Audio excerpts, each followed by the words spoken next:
Hello, you gorgeous people. Has it only really been a month? Has it really? Feels like a lot's happened in December. So today I'm going to talk you through, you can see these very well, you can see this one. I'm going to talk you through using up your scraps to make some lush little jar covers. I use these on my stall and they're great for just using up like the ends of, what is all that? The ends of like yarn balls. They would be excellent to gift things in. You keep the lid and you've done a nice little cozy for it. I use them to store my pencils in on my stall. They're all done with this grey, so it looks really nice together. So I'm going to show you how to do that. There is no hard and fast pattern for this. It is very much vibing. So I'm actually going to pop this jar off. I think this is like a mint sauce jar. Classy, right? And we are going to kind of, it's more of a recipe than a pattern, but I want to give you that. So what we're making is pretty much a little sock to go over it. So it's going to be very much feels, very much vibes. The pattern for this, I will include it, but it's also on the website under the free stuff pattern. This is great if one of your things is to use up your stash so you can buy more. So we're going to start with our magic ring, because I am that bish. You don't have to on this, but it just looks nicer. You do what you want to do. So if you haven't done a magic ring with me before, we go underneath, grab a piece, pull it through, pop. That's how I do my slip knots. Then under that one, take your fingers out. You're going to crochet one, pull it all the way through. That's your first 1, 2, 3, 4, 5. We're going to go for 6. I like going in 6s. You can go in 5s if you prefer. I mean, again, no hard and fast. We're just going to increase until we've got a flat base. A buttery biscuit base.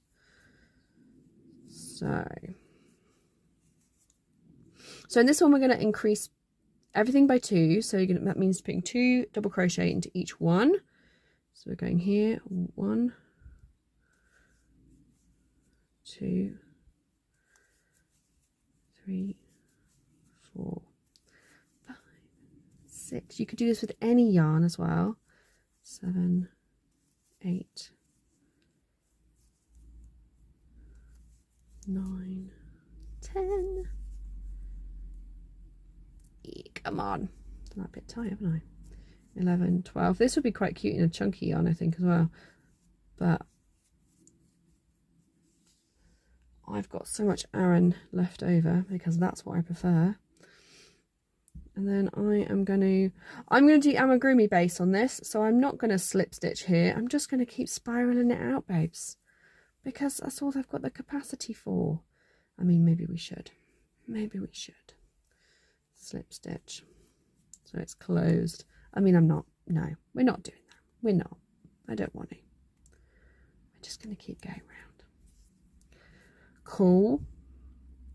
So in the next one, you're going to increase by 3. I know that doesn't make any sense, but we're going up in groups of 3 now. So if you're doing 6, you've just done 12. We're now doing 18. So you're doing 2 in the first one and 1 in the second. So you're increasing it again. And 2 in the next. 1 in the next. So if you're doing rounds of 5, if you've done 5, 10, your 15 is a 3 times 5. Yeah, you with me? So that's 6, 7, 8, 9, 10, 11, 12, 13 and 14 in the same one, and 15 on its own. Now we're increasing again by 1, which means we're doing little groups of 4. So we're going 1 and 2 in the same one, 3 and 4 on their own. Same again, 5 and 6 in the same one, 7 and 8 on their own. You do you, babes. 9 and 10, 11 and 12, 13 and 14, 15 and 16. It doesn't have to be the neatest job on this either. 17, 18, same one, 19, 20. And I'm doing one more because I'm doing rounds of 6.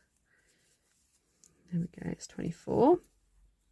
Now, what you want to be doing is you actually want to be kind of measuring this. Oh, gritty. You want to be measuring this as you go. So you can kind of work out how far you've got to go. Different jars will have different requirements. This is why it's like a hard and fast, rough and ready job, because you need to be able to match to the jars you've got. We don't want to be buying jars for this. No, thank you. So up to 30 now. So we're doing groups of 5. So excuse you, you go for that. 1, 2, 3, 4, 5, and the next one is 6 and 7 together. Make it up to 10. 1, 2, that makes 10. 11 and 12 together. Oh, look at that nice big knot I've got there. 12, 13, 14, 15.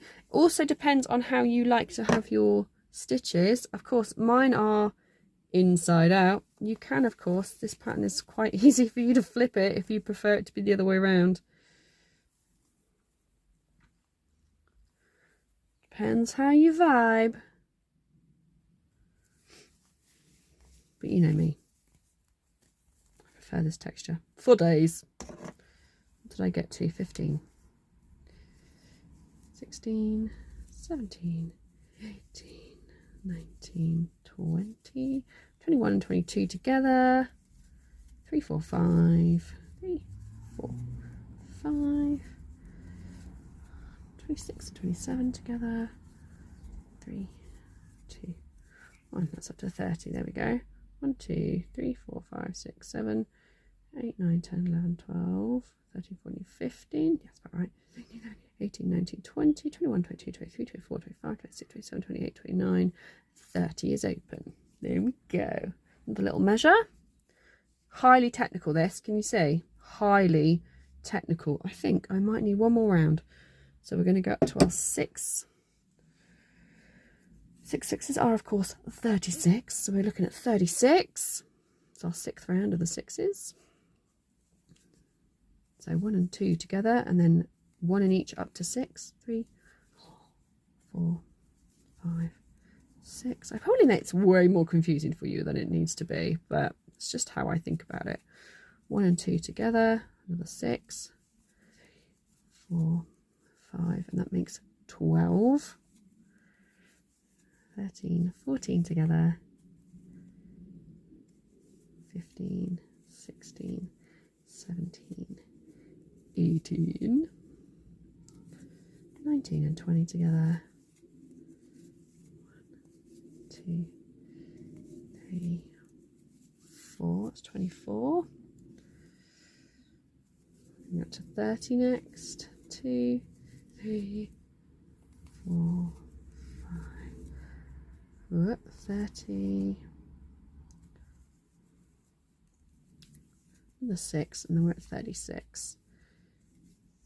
3, 4, 6. And so you just carry on like that. So the next round would be 7, making up to 42. The next round would be 8. Your 8th row would be up, making up to 48, because it's just your 6 times table. Yeah, we're there. Now, you do not want this too big around the bottom, so you want it to just be kind of sitting at the edge, which that's where we are. Now, you're going to do a round. I'm just stitch marking where the beginning of my round is so I don't have to count. And I say stitch marking it, I mean just laying a bit of yarn out. And what we're going to do is we're going to work in the back loop only all the way around, and that gives you that nice ridge there that helps it then go from flat bottom to side. So we're just going to do back loop, And by I mean back loop, if you've not met that term before, rather than going under the full V, we're just going in that bit. And you're still doing exactly the same. Still doing your double crochet. UK terms.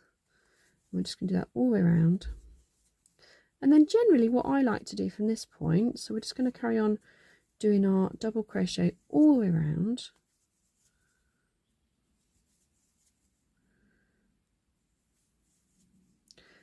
I like to, when I get back round to my marker, we're going to carry on crocheting normally, so we'll go under both loops, and then I kind of crochet till I run out of the scrap that I'm using, or I crochet until about a third of the way up, depending on how big the scrap ball is. This is quite a hefty scrap ball, so I'm probably not gonna, I'll probably stop after about a third or halfway up the jar. But what we are going to have to do at some point is, I don't know why I do that. I suddenly thought I normally crochet it on the jar. That's bloody awkward, isn't it? I think I crochet it on the jar if I want to go all the way up to the top, because actually working out the decrease is much easier if it's on the jar. I mean, it's fiddly, but it actually is easier for your brain to work out the decrease if it's on the jar. But seeing this one isn't going all the way to the top, it might do, who knows. We'll have a look to see when we get there. Just having a thought, it's like, I normally crochet these on the jar, that's really awkward.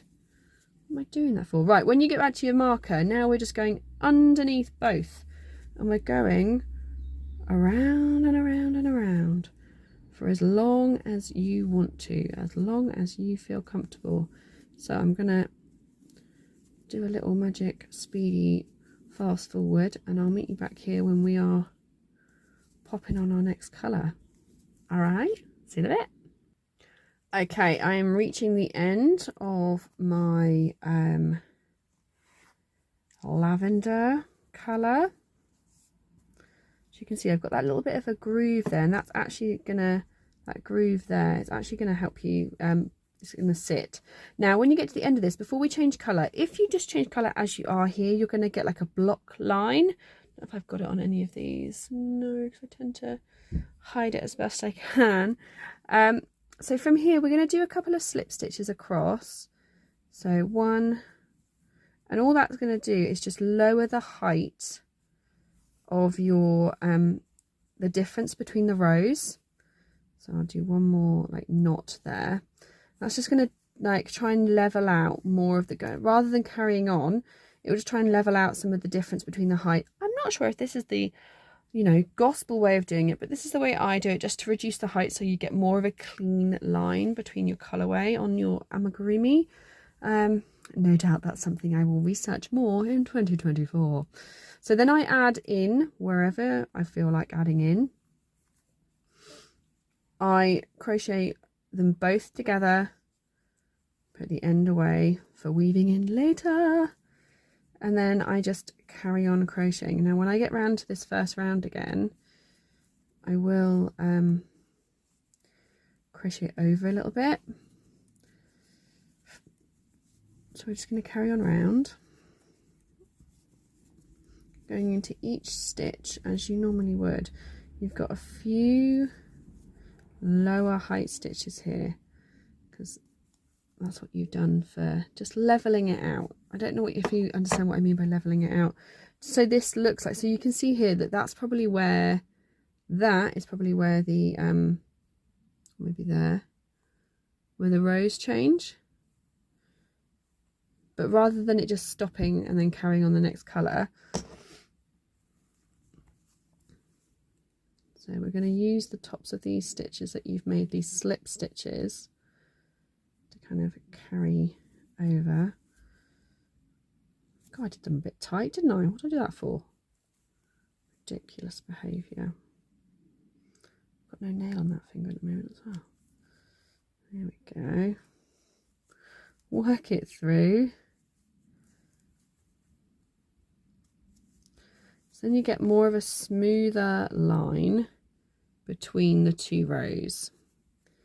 So your yarn doesn't look so jagged. And then all we're going to do is just carry on round and round and round and round until you get to the top, and then to secure off we're just going to do what we just did just now, and work down to do 3 slip stitches at the end of your round. I had a nasty knot in there, look at that, nasty.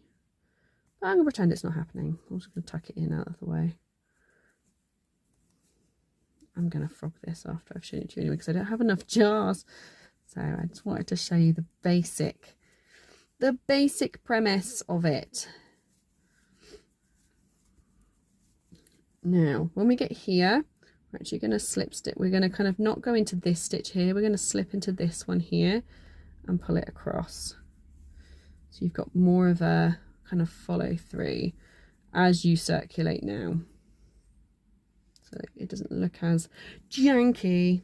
Now, this is where you need to be testing it on your jar as you go. So I've let mine get a little bit loose. So then you can work out kind of how high you want to go.